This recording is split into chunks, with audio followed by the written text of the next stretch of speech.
तुम्हाला माहिती आहे का, या देवींच्या मूर्त्या समुद्राच्या तळातून काढल्या आहेत। नमस्कार मंडळी, मी मुंबईची मराठमोळी मुलगी कृतिका आणि आज आपण जाणार आहोत महालक्ष्मी मंदिरामध्ये।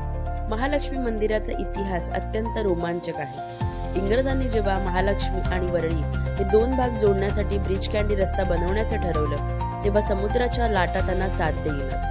त्यावेळी देवी लक्ष्मी एका इंजिनियर रामजी शिवाजी याच्या स्वप्नात प्रकट झाल्या। त्यांनी सांगितलं की समुद्राच्या तळाशी 3 देवींच्या मूर्त्या आहेत, त्या काढ आणि त्याची स्थापना कर। रामजी शिवाजी यांनी तसं केलं आणि ब्रिज कॅन्डी रस्ता तयार झाला। मुंबईमधील सर्वात प्राचीन मंदिरांपैकी एक आहे महालक्ष्मी मंदिर। समुद्राच्या किनारी बी देसाई मार्गावर हे महालक्ष्मी मंदिर आहे।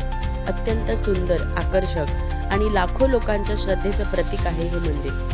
मंदिराच्या गर्भगृहामध्ये महालक्ष्मी, महासरस्वती आणि महाकाली या 3 देवींच्या मूर्त्या आहेत। 3ही देवींना सोने आणि मोतीच्या दागिन्यांनी सजवलं जातं। इथे येणाऱ्या प्रत्येक भक्ताचा हा दृढ विश्वास असतो की देवी त्याची प्रत्येक इच्छा पूर्ण करतात।